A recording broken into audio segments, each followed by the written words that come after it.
Okay, hello guys. This is a very special video because I have someone very special here with me.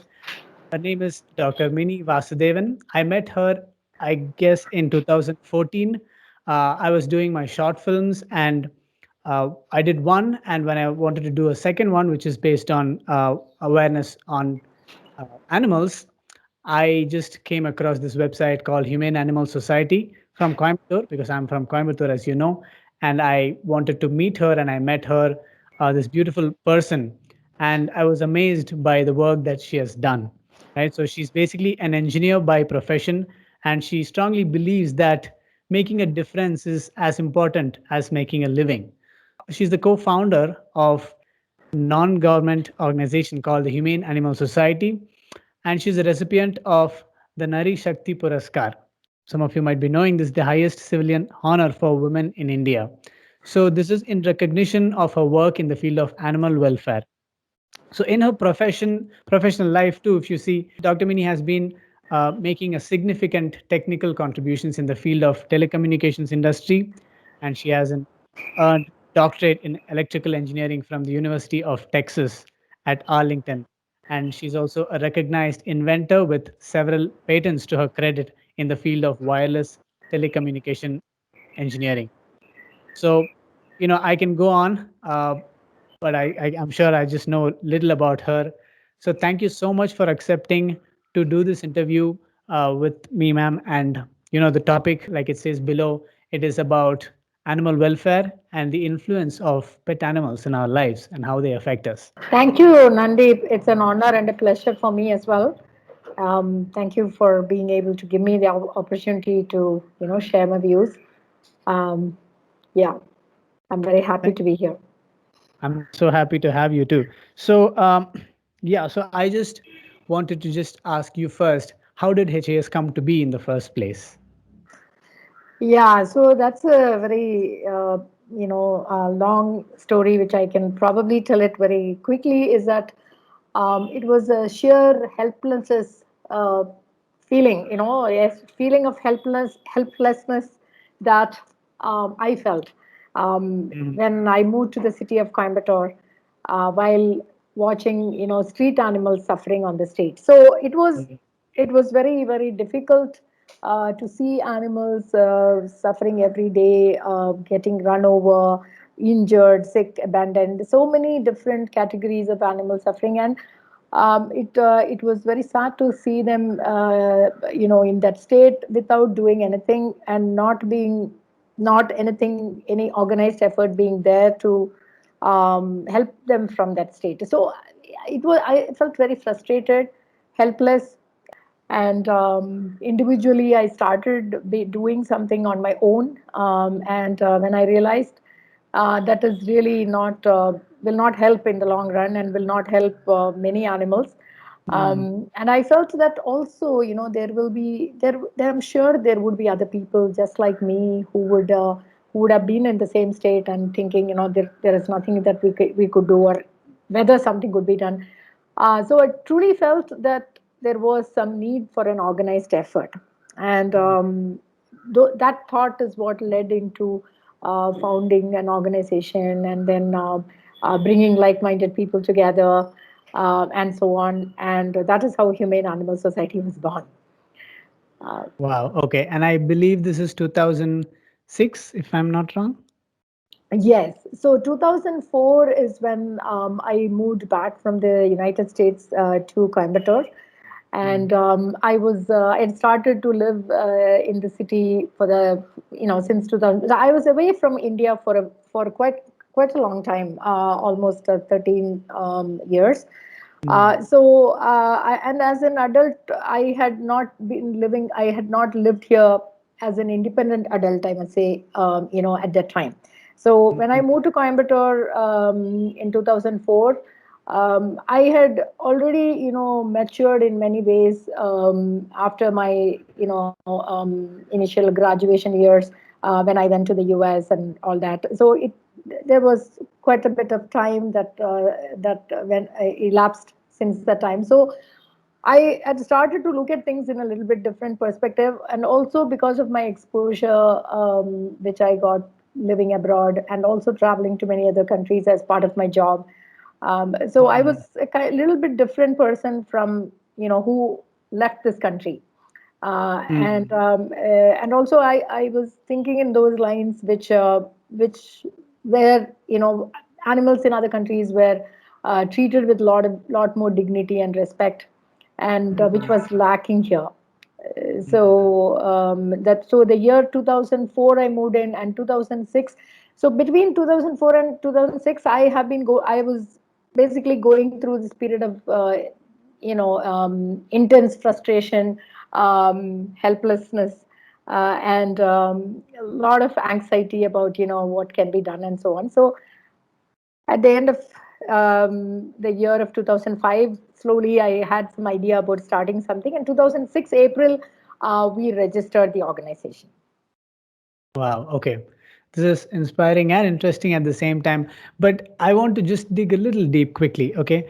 A lot of people see, I've seen a lot of animals struggling, but you've taken this diligently, and I'm sure you would have gone through a lot of, effort to start this. And now you have touched, I'm not sure, definitely thousands of animals. I checked in your website. So Yeah, is it, 65,000. yeah, Yeah. 65,000. Yeah, Okay, wow, yeah, yeah, 65,000. yeah. Yeah. Was there an incident, a single incident that really triggered you, or is just an accumulation of all these witness? Because not everybody does this. Yeah, true. Not everybody does it, but I think in India there are similar organizations, and not in Coimbatore, but Blue Cross of India in Chennai Mm, has been existing since 1960s. That's one of the oldest animal welfare organizations, and the lack of something like this in Coimbatore was nagging me. Because why would Coimbatore not have it? And also I knew Bangalore had few. I didn't know any of them very closely, and I was not aware of very deeply about the work that they were doing. mm, Nevertheless, I knew they existed. And even in Coimbatore, initially, this whole idea of starting had never been in my radar screen, or I never imagined myself to be in the state where I would be running an organization and touching so many. Like, I mean, in spite of the fact that I was always an animal person, I loved animals, I had a deep connection with animals, this is truly not something I planned to do. So it mm, ended up like this because there wasn't any organized effort in Coimbatore, and I felt that if other places they could have it, why not here as well? We have to mm, just bring some like-minded people together. We have to see how others are doing. We must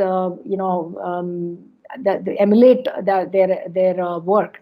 So mm, that was one of the things. And also I must also say one more thing that really motivated me into doing something like this is my exposure when I lived abroad. When I lived in mm, United States, I had volunteered in in shelters.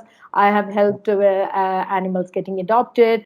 I have seen my friends involved in those things, and I have helped my friends adopt from shelters. I myself adopted a dog, that was originally got from a shelter, and so on. So I was aware of shelter animals and what it takes to, why we should not exploit animals. We should have them as companions, and so there were a mm, lot of these kind of ideas were already in my mind when I started to do this. So I think that helped in some way, that that I could quickly move to we have to there should be as an organization founded, and it mm, should have some kind of a structure, and we should bring like men. Only with collective responsibility we can do something significant. So right, individually it's only so much one can do, and right. that was there. So that is one of that could be some of the reasons, that kind of kick started, or Mm, it helped move it forward.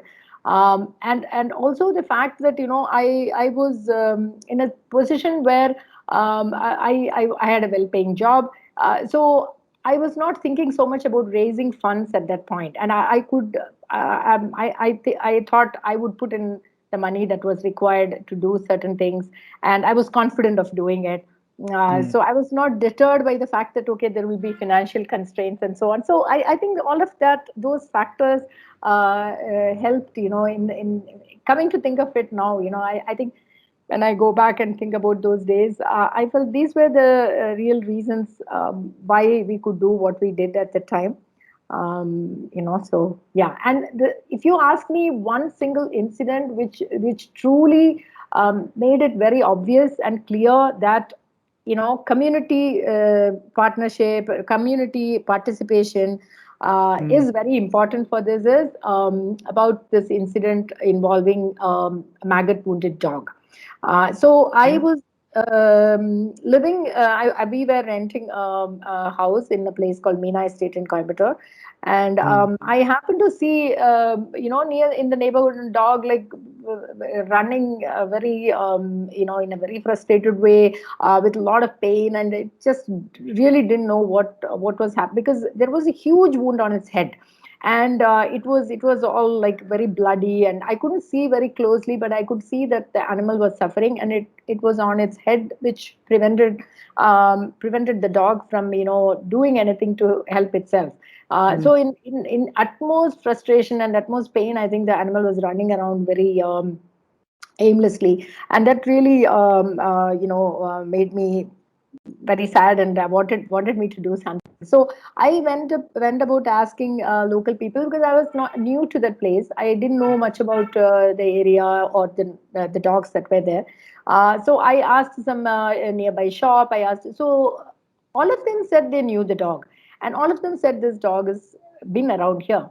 So I said, like, why are we not doing anything about it? I mean, can't we like really, isn't there a vet?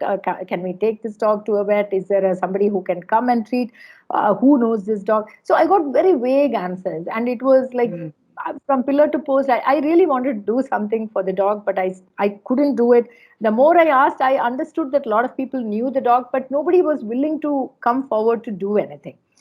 So that was the time, I also had, brought back my pet from the US when I came back. And we had a vet, I mean, like I had a vet who was taking care of my dog whenever vaccinations and so on. So I Mm. called up the vet that treats my dog and said, I want this dog to be treated. Then his answer was, so who's going to bring the dog or who's going to hold the dog? So it felt very strange that there is nobody to hold the dog, there is nobody to bring the dog, nobody really wanted to do anything about the dog. So I Mm. said, so this cannot be the case, this needs to change, we have to do something. So I said, let me just try this. So I tried to go to the dog, I just couldn't go, the dog was really not trusting me, dog would never come anywhere near me. And I was not also confident handling dogs in those kind of state where they are in utmost pain and they'll be snapping at you. So I asked what, so he said, oh, there is one particular house where this one lady, she feeds this dog. So I said, okay, fine. This is my only hope. I have to find this lady. So I go over. I said, please show me this house. So they took me to the house. I met this lady. So I said, do you feed this dog? She said, yes, I feed this dog. So I said, see, this dog is having this huge problem I mean, huge wound on its head. How come you haven't really done anything about it? I said, yeah, this is, who will come? Who's going to treat street dogs? There's nobody to treat street dogs. So it was always an excuse that it's a street dog.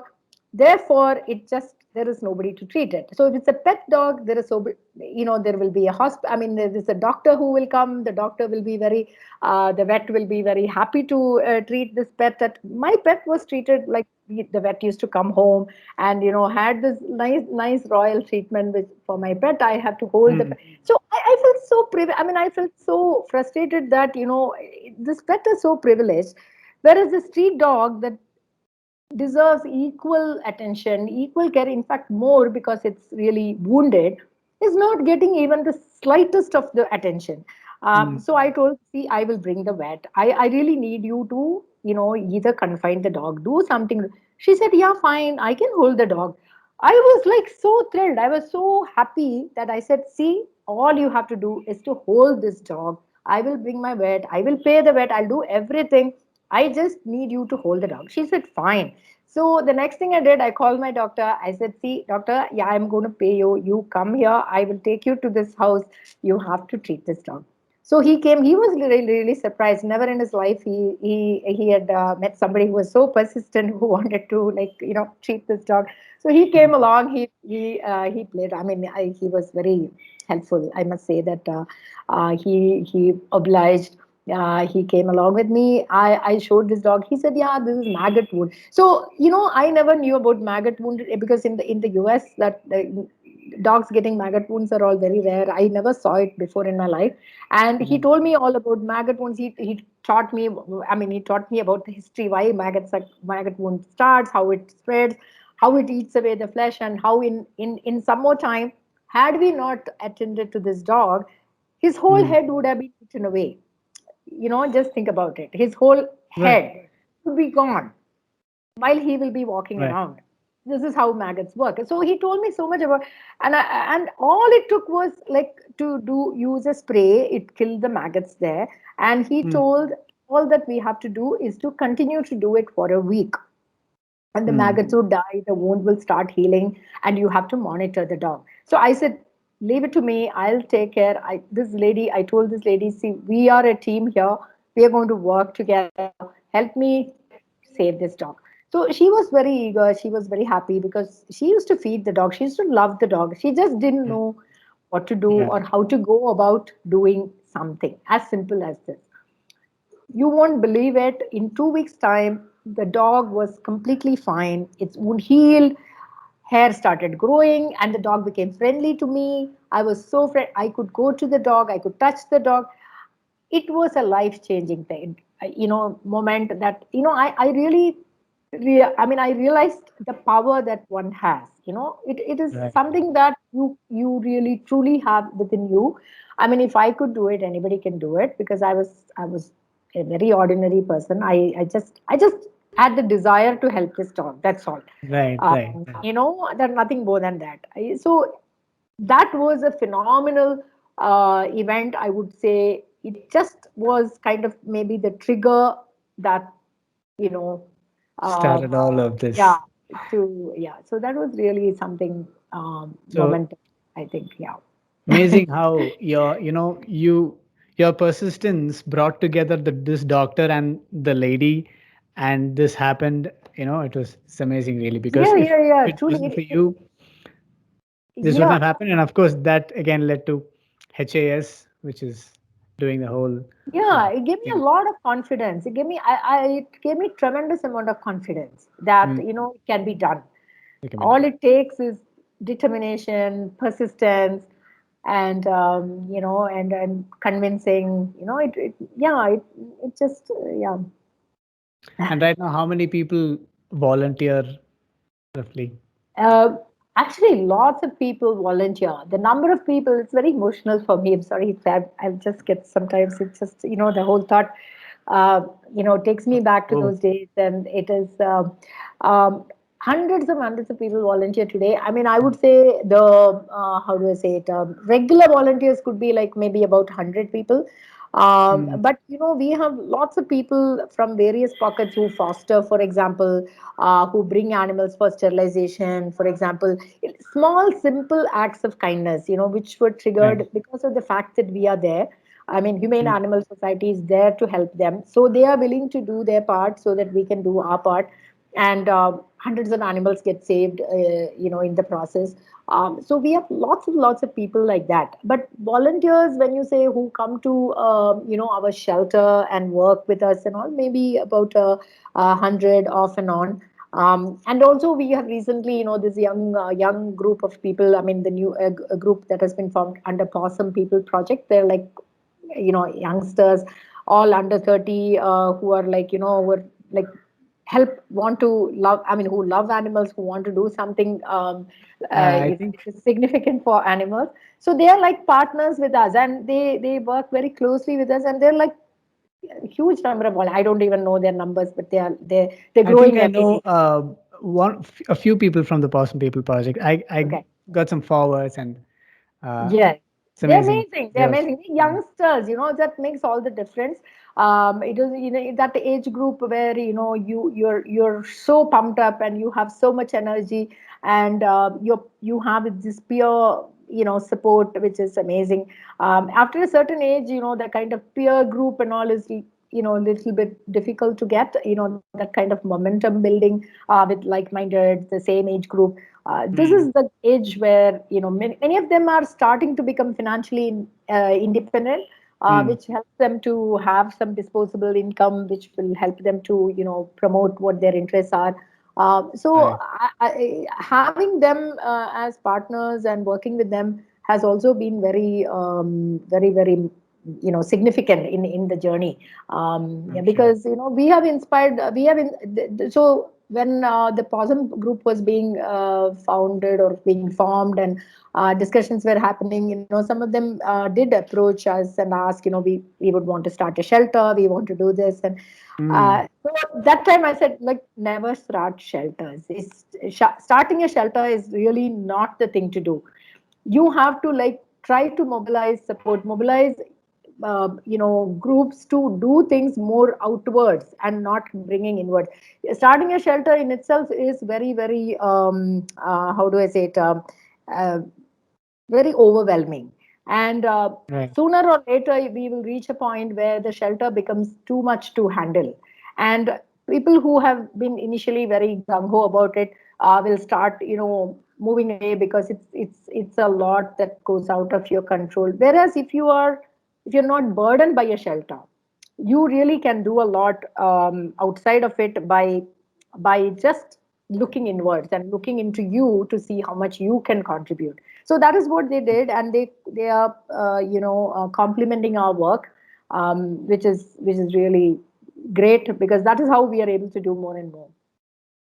Wow. Yeah, I think I remember you once mentioning me that the idea is to not to have shelters. Like Yes, that, it is people can take responsibility and then take care themselves and have compassion. Like you said, yes, going inwards, yeah. right? So, No, shelters are needed. Shelters are needed to treat injured animals, or to help animals recover, and until the time they are rehabilitated. right. But Mm. shelter should not be. It's a means and not an Mm. end. Right. It's a path for an animal's freedom. So it should never be looked upon as a dumping ground. It should never be looked upon as the end place where an animal needs to go and live its life out there. That's not a shelter. Right. Shelter Mm. should be an intermediary. It should facilitate an animal's Facilitate. Yeah. well-being and rehabilitation. So I think that is not very very well understood by many people, because the number of calls we get to just abandon an animal in a shelter is so high even today. I Right. mean, Mm. sadly. Right. We'll make sure this gets across because that shouldn't be the mindset, to make use of shelters and stuff. Okay, so my next question would be just to give please give us a brief difference between animal welfare and animal rights. I had this question. So what's the difference and how does HAS fall under where? Which of these two? Yeah, this is like the dichotomy of welfare versus rights thing, right? So Mm. humans have this very what you call, I mean, uh, view of looking down upon animals. Humans think that we are evolved species, so we have control over everything, and animals can also be controlled in the similar way. So animals should be are meant to be of use to the humans. That takes away the rights that they have. Like, they don't have an you know intrinsic right of their own. Mm. So the welfare versus right is, welfare is to kind of ensure that an animal is looked after, but not Mm. whether it is having its intrinsic value. It is how the animal is useful for a human. That is how the welfare aspects of an animal is considered. For example, Right. domestic Mm. animals, a cow or a goat or a chicken, the welfare is considered okay. If the animal is looked after well, even though a human exploits it, it is okay. That is the view of welfare. Whereas the rights is, an animal has its right to be itself. An animal doesn't belong to a human, and a human should not be exploiting an animal and holding the animal's intrinsic value as its own right for existence, its right to be living without suffering. That is rights.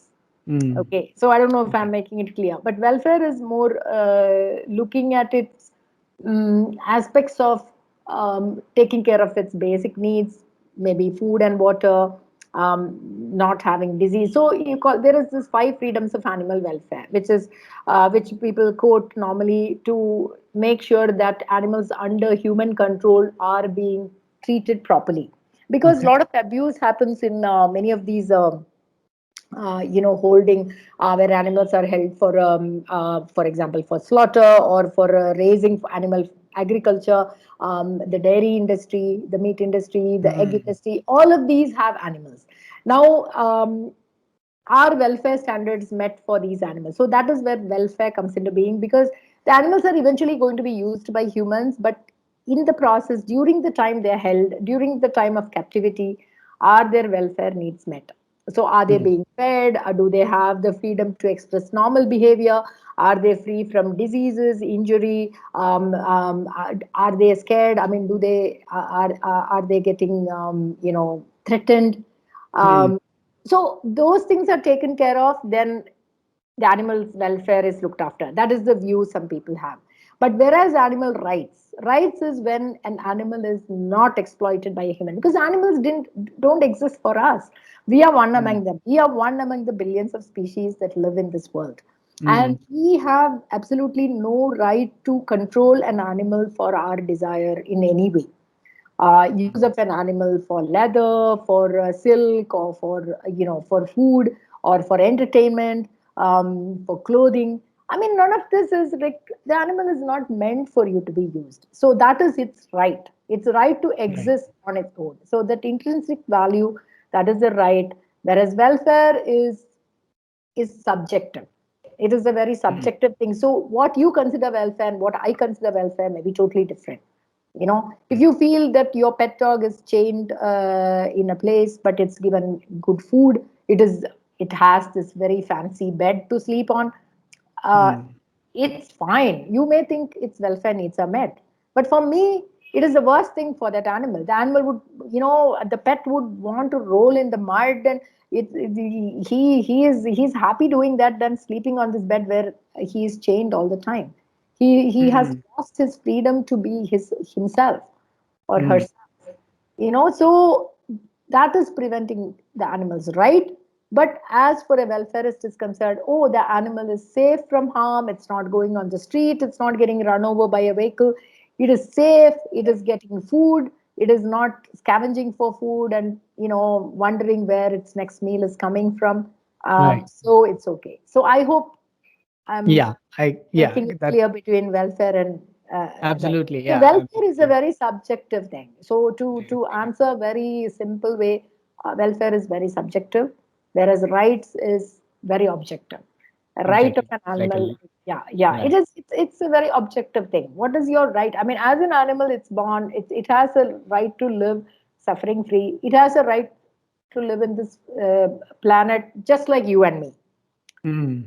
without getting exploited by XYZ, owning by XYZ, or thinking Right. that, how is this animal useful for me? So yeah. Right. Get it. So yeah, animal welfare I see is more to do with relationship with the animal and taking care of the animal. The animal's welfare in terms of nourishment and everything else. Yes. And right is more like it's like a basic thing. Yeah, it's an intrinsic value, Basic intrinsic. intrinsic, yeah, yeah. Thank you for So clearing that, ma'am. yeah. So So where does has stand? That's a very difficult question to answer, because we live in a world oh, which is yeah. So mm, whether has stands for animal rights, but at the same time we have to take care of welfare. If we didn't take care of welfare, we would never be able to promote the right of an animal. That is how the situation is. So, for right. example, having a pet itself, you have a pet at home. Does the pet want him or herself to be your pet? So, do we know that? Have you ever Oh, asked a pet whether she really likes to be your pet? mm, So there is always these kind of questions that can come, right? So as far as has is concerned, we want emotional happiness. Emotionally, is the animal happy and satisfied? Is the animal, is the pet welcoming you? Is the pet depressed? Is the pet happy to see you? Are you, Mm, the enrichment, emotional enrichment is being offered to the pet or no? So it right. comes to a point of little bit subjectivity there, I must say. Mm, Um, yeah. uh, you know, yeah. Sure. Beautiful. Thank you. That was well put, ma'am.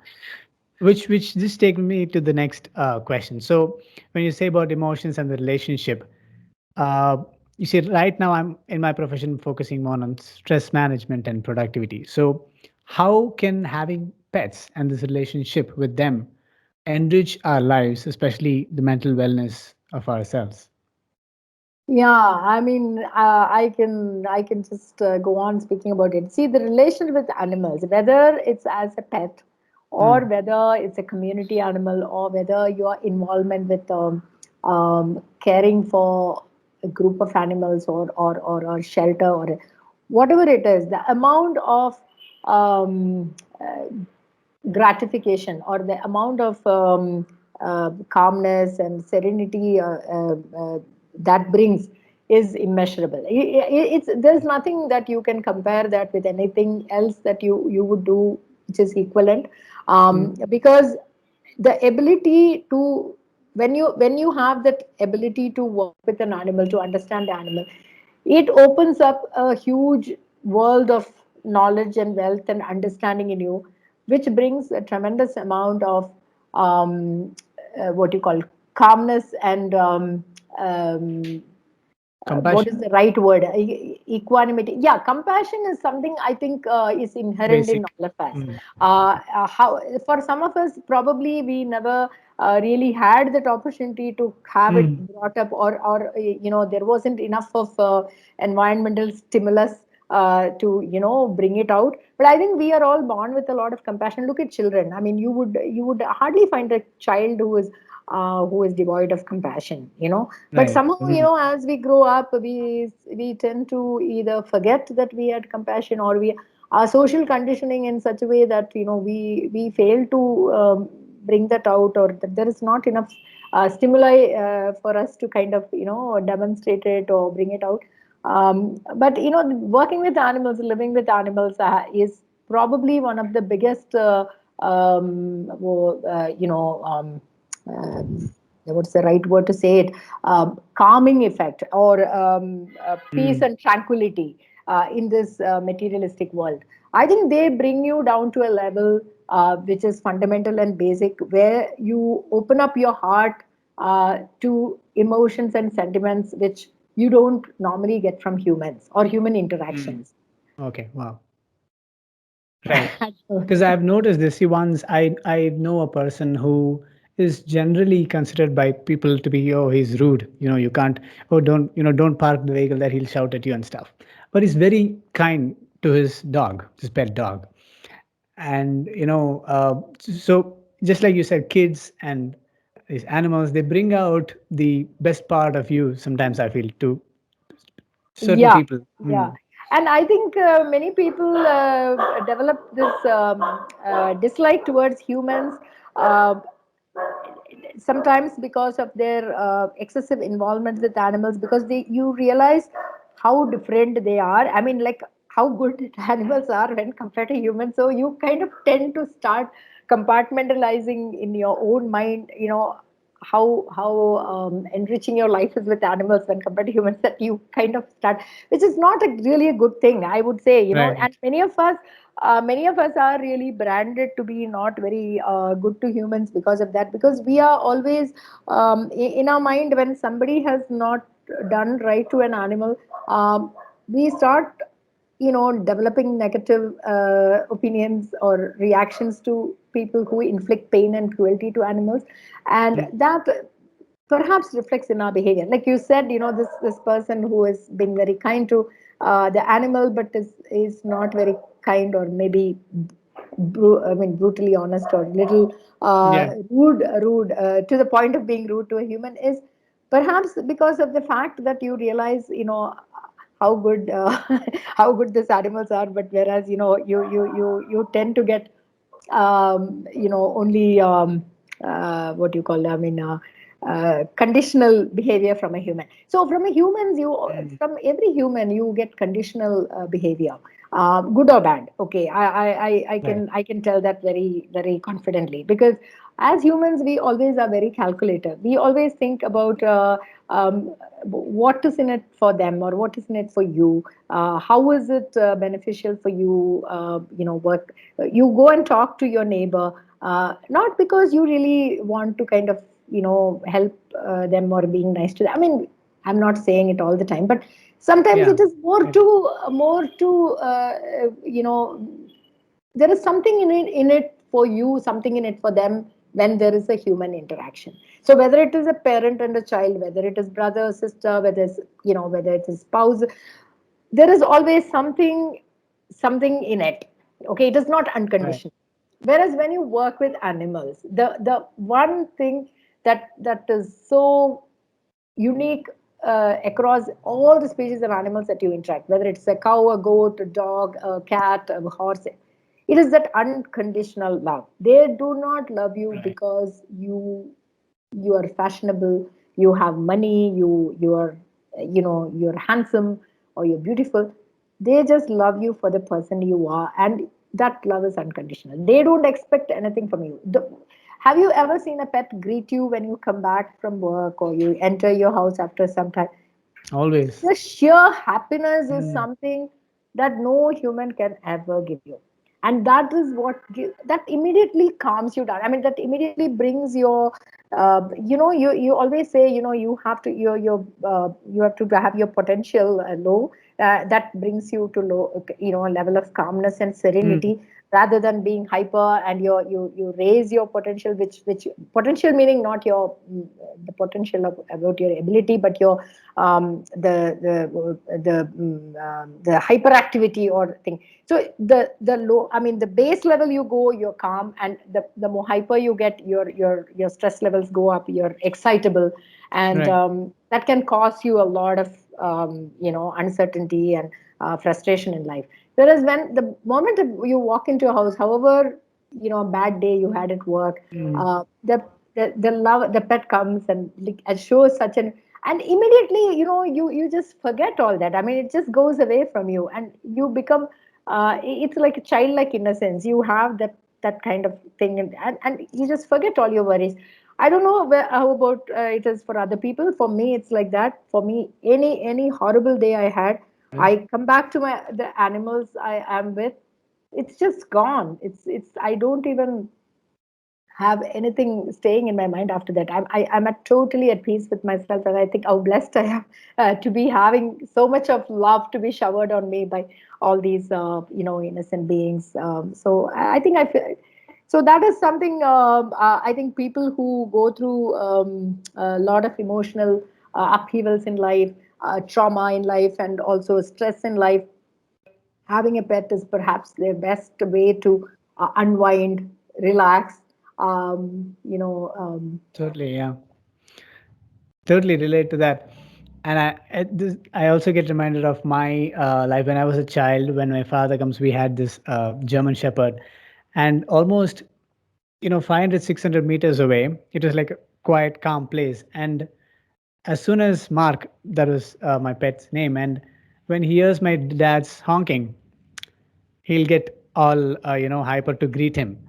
And my dad also expects that he'll honk so that Mark will be you know waiting to greet. So that is something that only this relationship can happen only Yes, with and this also kind of reminds me of this Hachiko movie that I saw, and how when the master dies, this dog still can't get through it. Even the master's wife and everybody, they carry on with their life, and how this dog still waits for the master, right? I think that relates absolutely, to what you said absolutely. now. Yes, absolutely. They just don't forget. See, the thing is, I know personally dogs that I've some dogs that I've fed just probably once biscuit, but they Mm. always recognize you after months, Yeah. months later you walk and they come to you, and you just realize, oh my god, this is this dog. And there are many dogs that have come to our shelter that have been treated, and we have returned them back. When our vehicle goes, they come behind the vehicle, yeah, and our staff will say, this is the dog that that came with that accident, and whenever a vehicle goes, he comes. And there are, our staff also, they come out and pet. So I think this is just amazing, isn't it? That we think of them as we have this superior air about us, that we are evolved species, we are these our human brains have developed so much that we have controlled the whole universe, and we don't even have the basic senses that these animals have. And it's very shocking, and I don't think we realize it. And most humans go through their life not even understanding that we are so primitive in our abilities to understand this world around us, and we are so unadaptable to the changing environments. Mm. Yeah, even scientifically, I think when they say that when you hug another person, these good chemicals get released, and I guess it's the same here. Except with the pet, it's all the time. Yes, They don't true, they don't true. get mad at you just because you didn't respect or something like that. Yes, yes, yes. So I guess when we look at practically, it's I think correct me if I'm wrong. It's not necessary even just to have a pet for you to have this loving exchange. You can even because sometimes people in the same house, they have differences, right? They don't want pets, and so another person might need a pet, so they also can have like volunteer and do this sort of sheltering and sort of stuff. That option is also there, right? Yes, in fact, that is more rewarding. Actually, I was just telling you about this whole animal rights and welfare and all of this, and so if you really think about it, right? I mean, a pet. See, it's more like, okay, you want to have a pet. So, did the pet come to you because the pet wanted to be with you, or you wanted to have the pet?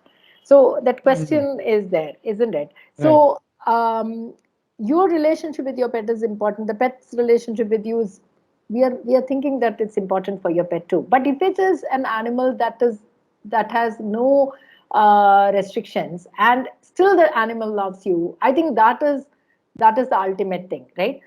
So they Mm, always say, if you love a bird, you have to set it free. If it mm, comes back to you, the bird really loved you. yeah, Does a right. bird enjoy the freedom, or does a bird want to be confined and chained and be that way, or does the bird it is it so I feel our relationship with animals should be something where we respect the animal for what he or she is, and give it as natural a life as possible. uh, Mm, as possible, I'm saying, because we live in a world which is very different from what that animal should have been, where that animal should have been. For example, today, the forests are being destroyed, the lions and tigers are being displaced. um, Dogs live in the cities, scavenging the waste. So why are there so mm, many dogs, and why are there so much conflict with human animals? There's just so much garbage being thrown on the street. Dogs are breeding there, and then we blame them. So we live in a world which is very, very human centric, where we have caused a lot of damage to the planet by our multiplication. I mean, we are, we've just exponentially multiplied, and we have invaded the space of all these other creatures, and we have made so many creatures extinct. And so we need to reevaluate our relationship with the world, with the animals, with the environment. So living with animals doesn't mean the animal should be with you as your pet. Your interactions anywhere, your community animals, in fact, lots of people I have found very, very happy, and the community animals also very happy, just being where they are. They don't have them as pets at home. The pets are not living inside the house, but they are there, and these people are so fond of them, and these animals are so fond of them. So I'll just give you an example, which just this dog named Tyson we released 3 days ago. This guy came with a very bad accident. A vehicle had ran over him.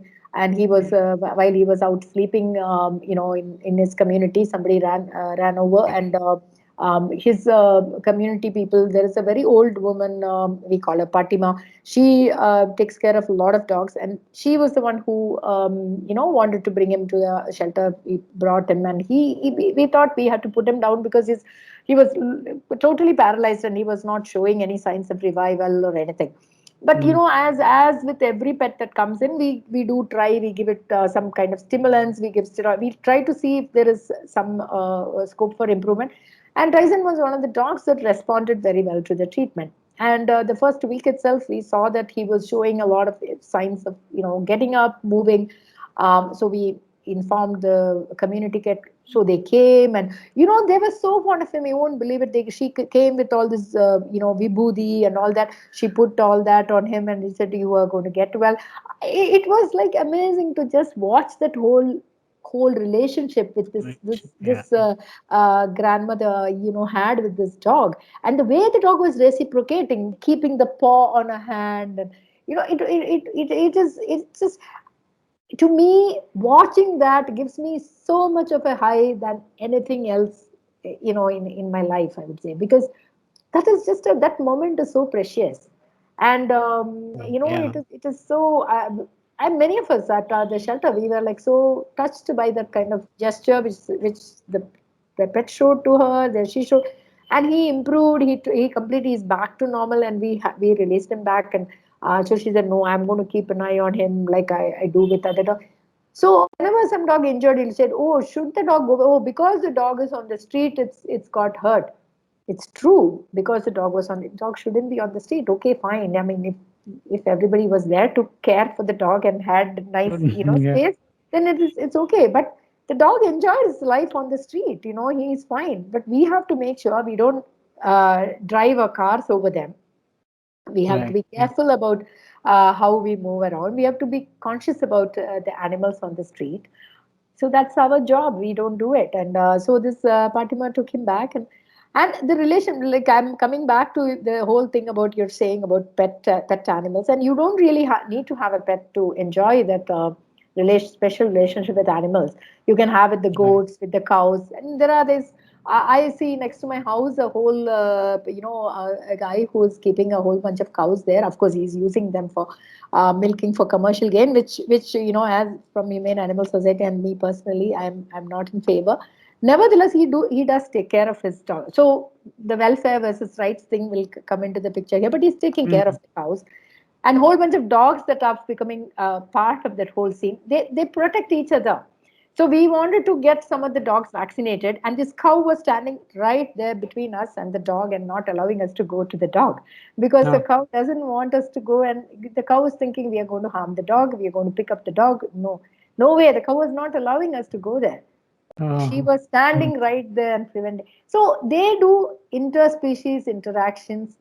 It's so loving. I mean, it's an amazing thing to just watch and learn from that. And as Mm. humans, I think we have a very long way to go. And I think we are the most primitive when it comes to understanding the world. However much Right. technologically we have advanced, and how we have gone to the moon or the Mars and all that. But I think we have not understood our planet properly. Oh Yeah. yeah. That's we're dancing in a different direction altogether, I guess. Yes. So, um, when you said the point when how we show love, like just having a pet because the sweet sound is there, but whereas the bird is just in the cage. This reminds me of this rabbi, I forget the name. He says fish love. You, you know, you when you say you love fish, what does it mean? It means you chop it Want and to- eat it. That's not love actually. So a lot of people in the world today have fish love. When they say they love, they want to extract what they want from Yes. whether it's a person or a fish, right? So Yeah, yeah, uh, I was just yeah. relating that. So Yeah, amazing, yeah. So ma'am. a I'm lot of sure you, like I love animals. I love animals so much that you just eat them up. it's like a different meaning altogether.